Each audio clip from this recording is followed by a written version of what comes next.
بیتہ و اولیاء امتہ اجمعین اما بعد فاعوذ باللہ من الشیطان الرجیم بسم اللہ الرحمن الرحیم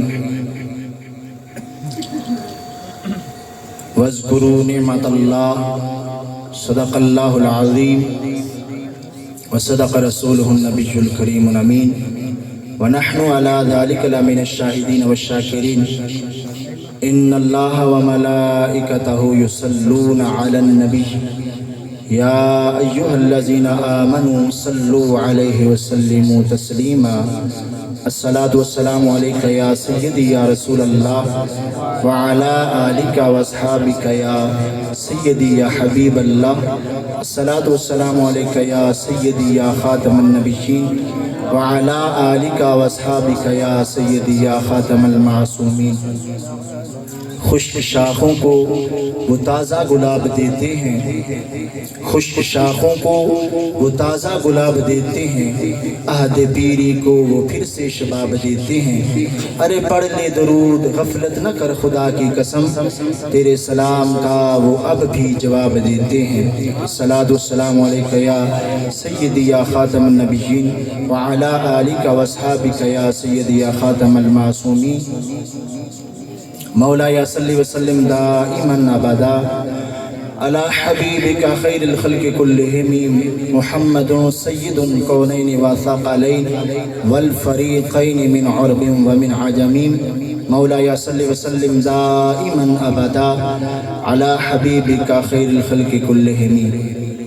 اللہ تبارک و تعالی جل جلالہ وعم نوالہ واتم برہانہ وعظم شانہ وجل ذکرہ وعز اسمہ حمد و ثنا، اور حضور سرور کائنات مفخر موجودات زینت بزم کائنات دستگیر جہاں غم گسار زمان سید سروران حامی بے کساں قائد المرسلین خاتم النبیین احمد مجتبی جناب محمد مصطفیٰ صلی اللہ علیہ وسلم کی پاک بارگاہ مقدسہ کے اندر ہدیہ درود السلام عرض کرنے کے بعد محترم سامعین السلام علیکم ورحمۃ اللہ وبرکاتہ۔ اللہ جل جلالہ کے فضل اور توفیق سے ہم سارے اس نبی کی محفل میں بیٹھے ہیں، اس نبی کا میلاد منا رہے ہیں جن کو رب ذوالجلال نے فرمایا کہ اے میرے محبوب، اگر میں نے آپ کو پیدا نہ کرنا ہوتا تو میں زمین نہ بناتا، میں آسمان نہ بناتا، میں چرند نہ بناتا، پرند نہ بناتا، حتیٰ کہ کائنات ہی نہ بناتا۔ یہاں تک کہ اس سے آگے اللہ نے فرمایا اے محبوب، اگر میں نے آپ کو پیدا نہ کرنا ہوتا تو میں اپنی ربوبیت کا اظہار بھی نہ کرتا۔ تو انشاءاللہ رسول پاک صلی اللہ علیہ وسلم کے میلاد کا تذکرہ کریں گے۔ تو آپ سارے حضرات محفل میں تشریف لائے، سب کو میری طرف سے، میرے اہل خانہ کی طرف سے اہلاً و سہلاً مرحبا، اور خصوصی میرے استاذ محترم شیخ القرآن و تفسیر خادم قرآن عظیم عاشق رسول صلی اللہ علیہ وسلم استاذ العلماء الحاج سلطان محمود رحمۃ اللہ علیہ کے صاحبزادے محمد افتخار انجم صاحب تشریف لائے، اور ان کے ساتھ محترم جناب حضرت علامہ مولانا محمد یونس صاحب تشریف لائے، اور ان کے ساتھ محترم جناب محمد ریاض صاحب تشریف لائے سالم سے، اور دیگر جتنے آپ کے ساتھ لوگ آئے ہیں سب کو دل کی عطا گہرائیوں سے خوش آمدید کہتا ہوں۔ اس کے علاوہ بہت ہی پیاری نعت پڑھتے ہیں محمد موزم معظم صاحب، یہ چوال سے تشریف لائے، اللہ تبارک و تعالی ان کا آنا بھی قبول و منظور فرمائے۔ اور حضرت علامہ مولانا محمد شاہ زیب صاحب اور محترم جناب حافظ ابو بکر صاحب، محترم جناب حضرت علامہ مولانا علی رضا جلالی صاحب، یہ بھی چوال سے تشریف لائے، اور ان کے ساتھ اور باقی ساتھی بھی تشریف لائے۔ سب کو دل کی عطا گہرائیوں سے خوش آمدید کہتا ہوں۔ تو میرے بھائیوں، نبی اکرم نور مجسم شفیع معظم صلی اللہ علیہ وسلم سے حضرت جابر رضی اللہ تعالیٰ عنہ نے پوچھا، یا رسول اللہ صلی اللہ علیہ وسلم، اللہ نے سب سے پہلے کس چیز کو بنایا؟ تو میرے نبی علیہ السلام نے بڑا ہی خوبصورت جواب دیا۔ سرکار فرماتے ہیں، ہوا نور نبی کا یا جابر، اے جابر سب سے پہلے رب ذوالجلال نے تیرے نبی علیہ السلام کے نور کو پیدا فرمایا۔ یہ جو کاف ہے نا، یہ ضمیر ہے، اور یہ جو مخاطب ہوتا ہے اس کو بولی جاتی ہے۔ تو نبی علیہ السلام نے فرمایا کسی اور نبی کا نہیں، بلکہ سرکار نے فرمایا ہوا نور نبی کا یا جابر، اے جابر سب سے پہلے رب ذوالجلال نے تیرے نبی علیہ السلام کے نور کو پیدا فرمایا۔ تو جب رسول پاک صلی اللہ علیہ وسلم کے نور کو رب ذوالجلال نے بنایا، پھر رب ذوالجلال نے اسی سے زمین و آسمان بنائے، حضرت آدم علیہ السلام کو پیدا فرمایا، حتیٰ کہ ہر نبی کا نور جو ہے وہ رسول پاک صلی اللہ علیہ وسلم کے نور سے بنا۔ اور سرکار صلی اللہ علیہ وسلم کا میلاد کا تذکرہ کرتے ہیں کہ سرکار کے میلاد سے پہلے یہ آسمانی کتابیں جتنی تھی ان میں رسول اللہ صلی اللہ علیہ وسلم کا میلاد کا تذکرہ تھا کہ ایک آخری نبی آئیں گے کہ وہ مشرق و مغرب شمال جنوب ساری کائنات کے ممالک ہوں گے۔ اس پر حضرت عبد المطلب رضی اللہ تعالیٰ عنہ کا ایک واقعہ سناتا ہوں۔ جامع الاثار کے اندر ہے کہ حضرت عبد المطلب رضی اللہ تعالیٰ عنہ نے خواب دیکھا۔ انہوں نے خواب دیکھا کہ ان کی آنکھوں کے سامنے ایک درخت اگا ہے، اور وہ درخت جو ہے وہ اس کی ٹہنیاں آسمان پر گئی، بلکہ وہ یوں کرتے ہیں کہ بڑے ہی جب خواب دیکھتے ہیں تو بڑے ہی حیرت انگیز ہیں، اور جلدی جلدی اٹھ کے صبح جو ہے ایک کہنہ کے پاس گئے۔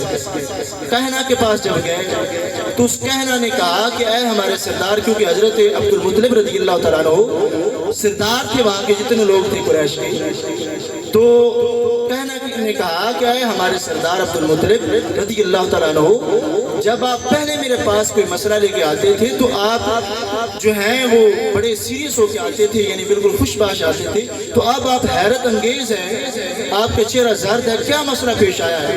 حضرت عبد المطلب رضی اللہ تعالیٰ عنہ کہتے ہیں کہ اے کہنا، میں تمہیں ایک اپنا خواب بتانا چاہتا ہوں کہ میں نے بڑا عجیب خواب دیکھا ہے۔ کہتی ہے کیا خواب دیکھا ہے؟ حضرت عبد المطلب رضی اللہ تعالیٰ عنہ کہتے ہیں کہ میں نے دیکھا کہ میری آنکھوں کے سامنے ایک درخت اگا ہے، اور اس درخت کی جو شاخیں ہیں وہ آسمان تک گئی ہیں، اور اس کے بعد اس درخت کی شاخیں جو ہیں وہ مشرق میں ہیں، مغرب تک گئی ہیں۔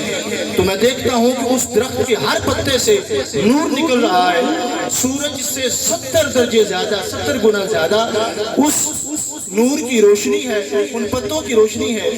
تو میں بڑا پریشان ہوں کہ یہ کیا ہے؟ تو کہنا جو ہے اس نے کہا لئن صدقتا، اے حضرت عبد المطلب رضی اللہ تعالیٰ عنہ، اگر تو آپ سچ کہہ رہے ہیں، یعنی آپ کو واقعی اگر خواب آیا ہے، تو پھر یہ ہے کہ آپ کی پشت سے ایک بچہ پیدا ہوگا، اور اس بچے کا نام جو ہے پوری دنیا میں ہوگا، قیامت تک لوگ اس کے ماننے والے ہوں گے، اور وہ مشرق سے لے کر مغرب تک، شمال سے لے کر جنوب تک، زمین سے لے کر آسمان تک، ساری کائنات کا وہ بچہ جو ہے وہ مالک بن جائے گا۔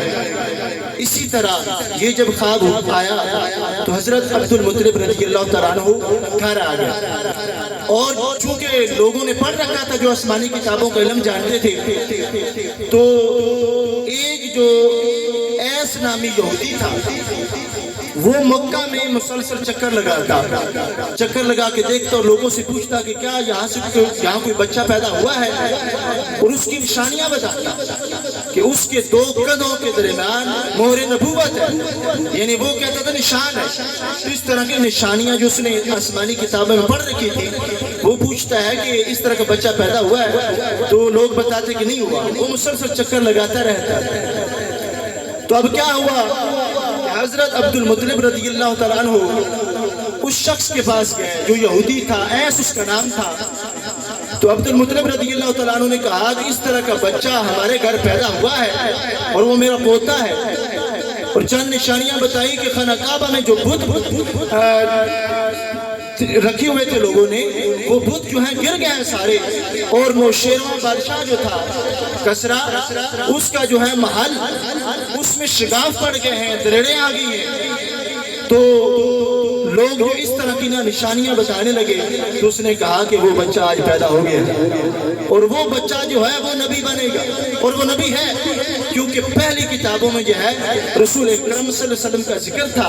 حضرت عبد المطلب رضی اللہ تعالیٰ عنہ نے، مختصر کر رہا ہوں، کہ رسول پاک صلی اللہ علیہ وسلم کا نام محمد رکھا صلی اللہ علیہ وسلم۔ جب حضرت عبد المطلب رضی اللہ تعالیٰ عنہ نے محمد نام رکھا اور 7ویں دن رسول اکرم صلی اللہ علیہ وسلم کا عقیقہ کیا تو سارے قریش خاندان کے لوگ آئے، تو آپ نے کثیر تعداد میں بکرے ذبح کیے اور رسول اکرم صلی اللہ علیہ وسلم کا میلاد کیا، سرکار کا عقیقہ کیا۔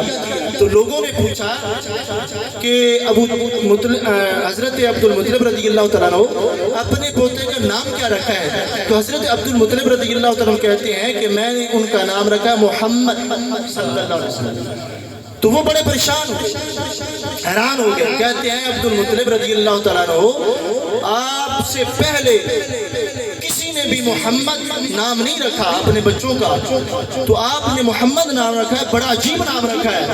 آپ نے فرمایا ابھی تک تمہیں نام عجیب لگ رہا ہے، جا کے اندر دیکھو آنے والا کتنا عجیب ہے اور کتنا خوبصورت ہے۔ جب انہوں نے دیکھا تو کہنے لگے کہ ہم نے اس سے پہلے اتنا خوبصورت بچہ نہیں دیکھا۔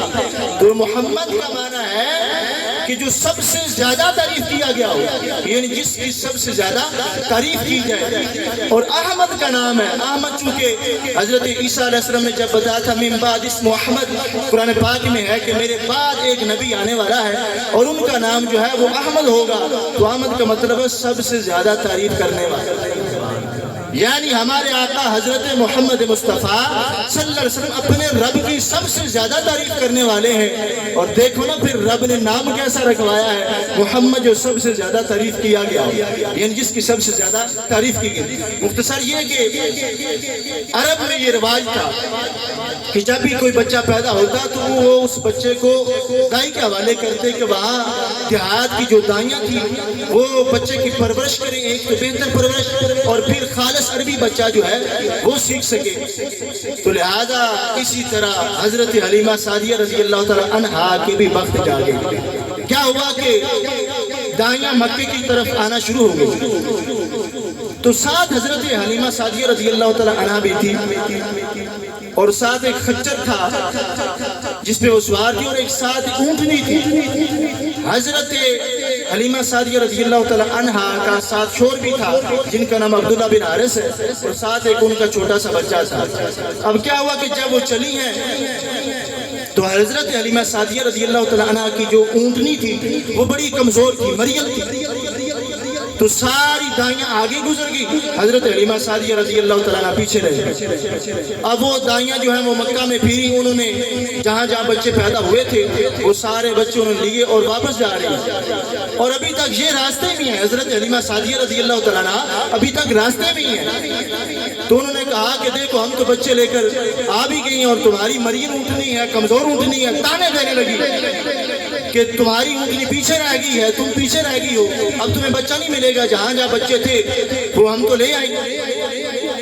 انہوں نے کہا مگر ایک ہم یتیم بچہ جو ہے وہ چھوڑ کے آئی ہیں، اس کا باپ نہیں تھا، کیونکہ یتیم جو بچہ ہوتا اس کی اجرت نہیں دیتی زیادہ ہوتی تھی، تو وہ اس واسطے چھوڑ کے آ گئی، اور وہ یتیم بچہ آپ کے اور میرے پیارے نبی حضرت محمد مصطفیٰ صلی اللہ علیہ وسلم کی ذات گرامی ہے۔ تو آپ نے کہا حضرت عبداللہ بن حارث سے کہ بچہ جو ہے وہ یتیم ہے، کیا کرے؟ اس نے کہا کہ خالی آج جانے سے بہتر ایک بار دیکھ لیں۔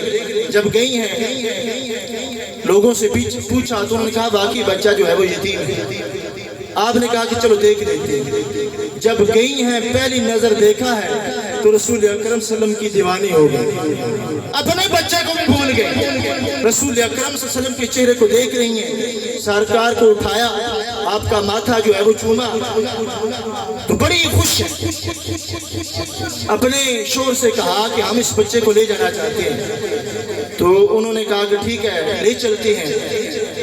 حضرت حلیمہ سعدیہ رضی اللہ تعالیٰ عنہ نے وہاں سے رسول اکرم صلی اللہ علیہ وسلم کو اٹھایا، سرکار بچے تھے، جب اونٹنی پہ آپ تشریف فرما ہوئی، یا خچر تھا یا اونٹنی تھی، تو وہ اونٹنی تھی، کیونکہ روایت میں زیادہ اونٹنی کا ذکر آتا ہے، چونکہ اونٹنی تھی، وہ مریم تھی، اس کا ذکر ہے نا، کمزور تھی۔ جب اونٹنی پہ سوار ہوئی تو وہ اب دائیاں جا رہی تھی، وہ اونٹنی شاہزور سے بھی زیادہ تیز ہو، وہ اونٹنی جو سب سے پیچھے رہ گئی مریم تھی۔ اب کیا ہے کہ سب جب وہ دائیاں جا رہی ہیں تو ان دائیوں کی اونٹنیوں کو کراس کیا ہے جب، تو وہ حیران رہ گئی، کہتی ہے حلیمہ سعدیہ تم نے اس اونٹنی کو کیا کھلایا ہے کہ اتنی تیز ہو گئی ہے، شاہزور سے بھی زیادہ۔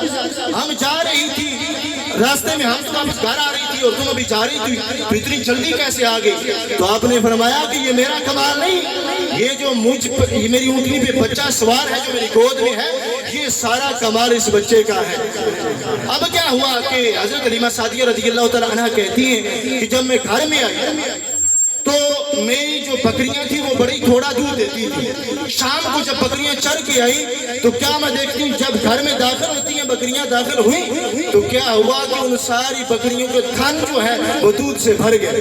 کہتی ہے کہ میں نے دودھ کو دھونا شروع کیا، کیا ہوا کہ جب دودھ میں دھوتی رہی گھر کے سارے برتن بھر گئے، مگر دودھ پھر بھی اسی طرح ہے، تھن اسی طرح کھڑے ہوئے ہیں۔ کہتی ہیں کہ رسول پاک صلی اللہ علیہ وسلم کی یہ برکت تھی کہ سرکار میرے گھر میں تشریف فرمائے تو روشنی روشنی ہے، جو ارد گرد گھر ہیں وہ بھی سارے روشن ہیں، اور رسول اکرم صلی اللہ علیہ وسلم کی اتنی خوشبو تھی کہ سارے جو ارد گرد والے گھر ہیں نا ان میں بھی خوشبو آتی تھی۔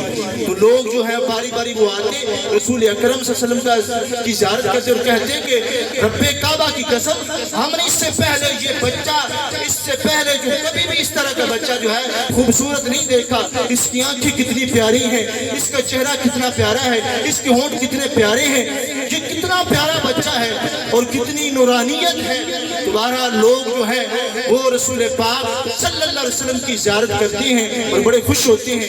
اب کیا ہے کہ رسول پاک صلی اللہ علیہ وسلم جو ہے جہاں بچہ ہوتا ہے نا سال میں بڑا، جتنا سال میں بڑا ہوتا ہے نا سرکار صلی اللہ علیہ وسلم ایک مہینے میں ہوتے ہیں۔ سرکار ماہ کے صرف 2 مہینے کے ہیں تو سرکار تھوڑا تھوڑا بولنا شروع ہو گئے۔ اب کیا ہوا کہ سرکار جب 9 ماہ کے ہوئے تو رسول پاک صلی اللہ علیہ وسلم صحیح بولنے لگے، باتیں کرنے لگے۔ جب نبی پاک صلی اللہ علیہ وسلم 2 سال کی ہوئے تو حضرت حلیمہ سعدیہ رضی اللہ تعالی عنہا سے پوچھتی ہیں اے میری امی جان، جو میرے بھائی ایک ہیں اور میری بہن شیمہ ہے وہ کہاں ہوتے ہیں؟ وہ صبح جاتے ہیں اور رات کو واپس آتے ہیں شام کو، وہ کہاں ہوتے ہیں؟ تو حضرت حلیمہ سعدیہ رضی اللہ تعالی عنہا فرمانے لگی کہ بیٹا وہ بکریاں چرانے جاتے ہیں۔ آپ نے فرمایا کہ امی جان مجھے بھی ان کے ساتھ بھیجیں۔ پہلے تو آپ نے فرمایا کہ نہیں میں نے نہیں جانے دینا، لیکن رسول پاک صلی اللہ علیہ وسلم نے جب بار بار فرمایا حضرت حلیمہ سعدیہ رضی اللہ تعالیٰ نے اجازت دے دی، کہا کہ ٹھیک ہے جاؤ۔ اب کیا ہوا کہ جب بکریاں لے کے گئے ہیں سرکار بھی ساتھ تشریف فرما ہے، تشریف لے گئے تو حضرت شیمہ رضی اللہ تعالیٰ عنہ اور جو ساتھ بھائی تھا ان کا وہ تھوڑی دیر بعد دوڑتے ہوئے آئے اور کہتے ہیں اے امی جان، وہ ہمارے جو قریشی بھائی ہیں نا محمد صلی اللہ علیہ وسلم، ان کی ہم نے بڑی عجیب جو ہے انداز میں دیکھا ہے کہ لوگ 2 بندے ہیں اور وہ ہمارے بھائی کو زمین پر لٹا کر ہمارے بھائی کا سینہ چیر رہے ہیں۔ تو آپ فوراً اپنے شور کو لے کر دوڑی دوڑی گئی۔ کیا دیکھتی ہیں کہ آگے سرکار کھڑے ہیں، بچپن کی عمر میں 2 سال ہے عمر، تو سرکار جو ہے حیرت انگیز ہے، چہرہ زرد ہے۔ حضرت حلیمہ سعدیہ رضی اللہ تعالیٰ عنہ پوچھتی ہیں کہ بیٹا کیا ہوا، تم اتنے پریشان کیوں ہو، حیران کیوں ہو؟ تو آپ نے فرمایا کہ امی جان مجھے نا 2 بندوں نے لٹایا ہے اور میرا سینہ چاک کیا اور وہ کافی دیر کوئی چیز ڈھونڈتے رہے۔ پہلے سب سے جب پہلے وہ آئے تو انہوں نے کہا کہ یہ وہی بچہ ہے، ایک نے دوسرے سے کہا تو دوسرے نے کہا یہ وہی بچہ ہے، تو انہوں نے پھر میرا سینہ چاک کیا مگر مجھے درد نہیں ہوئی۔ سینہ چاک کے کافی دیر وہ ڈھونڈتے رہے اور بالآخر انہیں ایک سیاہ جو ہے دانہ سا ملا، وہ انہوں نے جلدی جلدی پیر نکال کے پیر پھینکا اور دوبارہ جو ہے میرا سینہ سنائی کر دیا، تو اب جو ہے میں بالکل ٹھیک ہوں۔ تو آپ بڑی حیران ہوئی، اپنے شور سے کہا کہ ہو سکتا ہے اس بچے کو کوئی عذاب ہو، تو شور نے بھی کہا کہ ہم اسے جلدی جلدی گھر لے جاتے ہیں اور اس کے والدین کے پاس پہنچاتے ہیں، والدہ کے پاس۔ تو بہرحال گھر لے آئے۔ اب جب حضرت حلیمہ سعدیہ رضی اللہ تعالی عنہا رسول پاک صلی اللہ علیہ وسلم کو لے کر راستے میں تھی، سرکار اونٹنی پہ تشریف فرما تھے، تو راستے میں سرکار جو اچانک گم ہو گئے۔ وہ دوڑی دوڑی آئیں حضرت عبد المطلب رضی اللہ تعالی عنہ کے پاس اور کہتی ہیں کہ اس طرح جو ہے محمد صلی اللہ علیہ وسلم جو ہے اچانک اونٹنی سے غائب ہو گئے، گم ہو گئے۔ تو حضرت عبد المطلب رضی اللہ تعالی عنہ نے جا کر خانہ کعبہ میں دعا کی اور کہا کہ یا اللہ جل جلالہ، تجھے خانہ کعبہ کا واسطہ، یہ میرا ایک پوتا ہے اور اس کا باپ جو ہے وہ بھی مرحوم ہے، دنیا سے جا چکی ہیں، تو یا اللہ وہ جلدی جلدی مل جائے۔ اب کیا ہوا کہ حضرت عبد المطلب رضی اللہ تعالیٰ عنہ بھی رسول پاک صلی اللہ علیہ وسلم کی تلاش کے لیے گھر سے نکلے۔ کیا دیکھتے ہیں، دور گئے تو ایک درخت کے نیچے ایک لڑکا کھڑا ہے۔ آپ اس سے پوچھتے ہیں کہ بیٹا تمہارا نام کیا ہے، تم کون ہو، تمہارے باپ کا نام کیا ہے؟ تو وہ کہتے ہیں میرا نام ہے محمد صلی اللہ علیہ وسلم، میرے باپ کا نام ہے عبداللہ اور میرے دادا کا نام ہے عبد المطلب۔ جب آپ نے یہ سنا تو فوراً رسول پاک صلی اللہ علیہ وسلم کو اٹھایا، سینے سے لگایا، ماتھا چوما اور گھر لے آئے۔ تو حضرت حلیمہ سعدیہ رضی اللہ تعالیٰ عنہا سے حضرت آمنہ رضی اللہ تعالیٰ عنہا پوچھتی ہیں کہ تم تو ایک سال اور کے لیے آئی، ایک سال جو ہے وہ اور مدت مانگنے آئی تھی کہ نبی علیہ السلام کو، محمد صلی اللہ علیہ وسلم کو ہمارے پاس رہنے دے، تو پھر 2 سال پوری ہوئے ہیں تو پھر تم آ گئی، تو لے کیوں آئی؟ بڑی اصرار کے بعد حضرت حلیمہ سعدیہ رضی اللہ تعالیٰ عنہا نے فرمایا کہ میں نے اس بچے کے معاملے میں لوگوں کی بڑی عجیب حرکات و سکنات دیکھی ہیں کہ میں ایک دفعہ ان کو میلے میں لے کر گئی تو وہاں لوگ جو ہیں ایک نجومی کے پاس بیٹھے تھے، ایک جادوگر کے پاس بیٹھے تھے، تو وہ جادوگر جو ہے جب دیکھتے گیا اس بچے کو یعنی محمد صلی اللہ علیہ وسلم کو، تو وہ کہتا ہے کہ اس بچے کو فوراً قتل کر دو، یہ بچہ جو ہے یہ کوئی عام بچہ نہیں۔ لوگ جو ہے جب اس سے پوچھنے لگے تو میں فوراً جلدی جلدی وہاں سے نکل آئی۔ کہتی کہ اسی طرح ایک دفعہ جو ہے یہودیوں کی جماعت میرے گھر سے گزری تو میں باہر کھڑی تھی رسول پاک صلی اللہ علیہ وسلم کو لے کر، تو جب وہ دیکھتے گئے تو انہوں نے نشانیاں پہچان لی۔ وہ کہتے ہیں کہ اس کے 2 کندھوں کے درمیان مہر نبوت ہے اور یہ بچہ بڑا ہو کر نبی بنے گا، اس بچے کو ہمارے حوالے کر دو۔ تو کہتی ہیں کہ اور ساتھ انہوں نے کہا کہ کیا یہ بچہ یتیم ہے؟ پہلے یہ کہتے ہیں کہ کیا یہ جب انہوں نے نشانیاں یہ کہی نا کہ کیا اس بچے میں یہ نشانیاں ہیں، تو دوسرے کہتے ہیں کہ ہاں نظر آ رہی ہیں۔ تو پھر انہوں نے مجھ سے پوچھا کہ کیا یہ بچہ یتیم ہے؟ تو میں خوف زدہ ہو گئی، میں نے کہا نہیں، عبداللہ بن حارث کی طرف اشارہ کر کے میں نے کہا کہ یہ ہیں ان کے والد، یہ ان کے باپ۔ تو پھر وہ چلے گئے کہ انہوں نے کیونکہ پہلی آسمانی کتابیں پڑھ رکھا تھا کہ وہ بچہ جو ہے وہ یتیم ہوگا، تو پھر وہ چلے گئے۔ کہتی اس طرح کے بڑے واقعات ہوئے ہیں۔ بہرحال حضرت آمنہ رضی اللہ تعالیٰ عنہا رسول پاک صلی اللہ علیہ وسلم کو لے کر کہیں جا رہی تھی، جب واپس آ رہی تھی ابوا کے مقام پر تھی تو حضرت آمنہ رضی اللہ تعالیٰ عنہا کا انتقال ہو گیا۔ تو حضرت محمد صلی اللہ علیہ وسلم جو ہے اب تنہا رہ گئے، تو آپ کے چچا ہیں ابو طالب۔ پھر ابو طالب نے رسول پاک صلی اللہ علیہ وسلم کی پرورش کرتے رہے۔ سرکار اتنے سچے تھے، اتنے صادق تھے، اتنے امین تھے کہ کافر جو ہیں وہ رسول پاک صلی اللہ علیہ وسلم کے پاس آ کر امانتیں جمع کرواتے تھے۔ جب رسول پاک صلی اللہ علیہ وسلم کی عمر 24 یا 25 سال ہوئی تو ابو طالب نے کہا کہ بیٹا کچھ حالات خراب ہیں، تو اس واسطے ایک بڑی ہی ایماندار تاجرہ ہے، بڑی نیک عورت ہے۔ تو چونکہ نیک کے لفظ تو اس وقت نہیں بولے تھے، مگر یہ کہا تھا کہ بڑی اچھی عورت ہے، کیونکہ اس وقت حضرت خدیجہ رضی اللہ تعالیٰ عنہا نے کلمہ نہیں پڑھا تھا۔ کہتے ہیں کہ وہ بڑی مالدار ہے، وہ بڑی تاجرہ ہے، پورے یہ جو مکہ اس میں سب سے بڑی تاجر وہ ہے، تاجرہ ہے، تو ان کا مال لے کر جاؤ، فروخت کر کے آؤ ملک شام میں، تو پھر وہ اجرت دیں گی تو اس پر ہمارا گزارا ہوگا۔ رسول پاک صلی اللہ علیہ وسلم نے فرمایا ٹھیک ہے۔ ادھر جب پیغام پہنچا حضرت خدیجہ رضی اللہ تعالیٰ عنہا کے پاس تو آپ نے فرمایا ٹھیک ہے، کیونکہ آپ نے پہلے بھی رسول پاک صلی اللہ علیہ وسلم کا تذکرہ سن رکھا تھا کہ بڑے امین ہیں، صادق ہیں، سچے ہیں، انہوں نے کبھی جھوٹ نہیں بولا، وہ غیبت نہیں کرتے، کسی قسم کی کوئی برائی نہیں ان میں۔ تو ابو طالب نے رسول پاک صلی اللہ علیہ وسلم کو بھیج دیا۔ آپ تجارت پہ گئے ہیں تو ساتھ خدیجہ رضی اللہ تعالیٰ عنہ کا ایک غلام ہے، اس کا نام ہے میسرہ.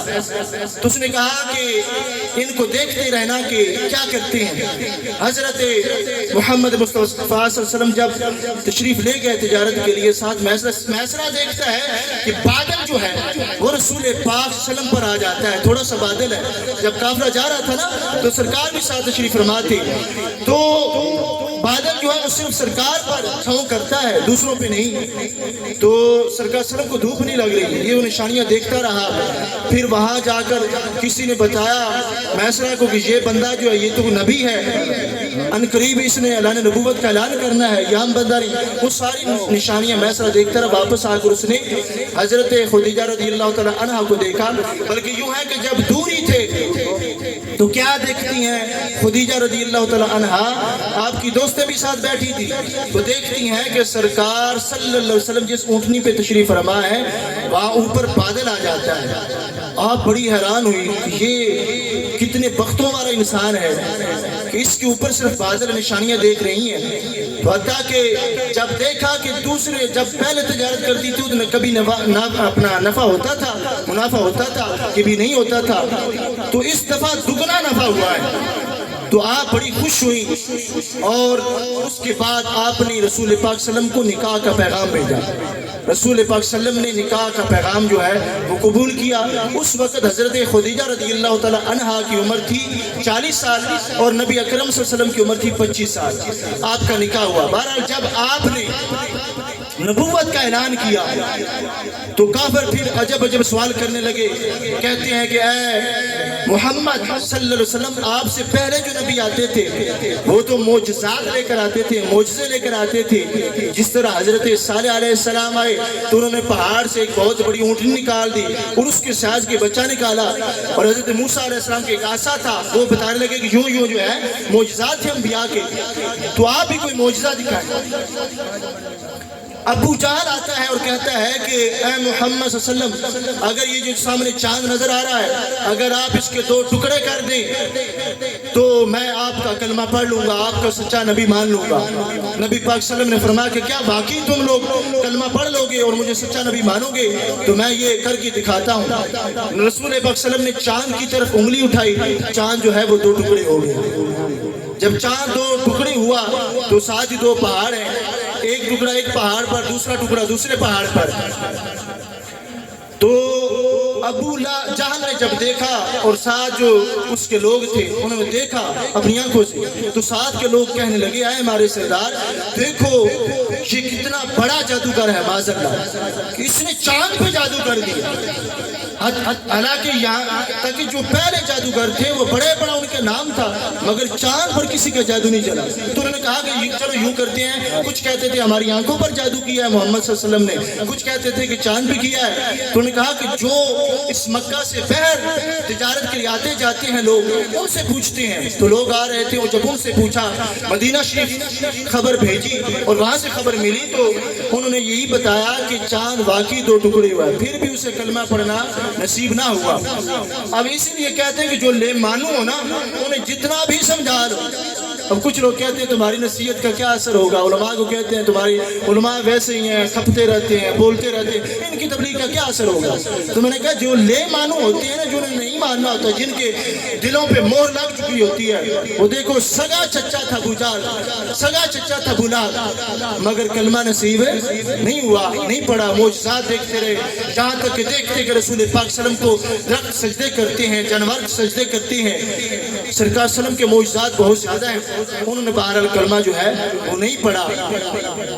تو کیا ہوا کہ مکہ کے اندر جب رسول پاک صلی اللہ علیہ وسلم نے یہ تبلیغ شروع کی تو سرکار پر بڑے بڑے ظلم کیے گئے.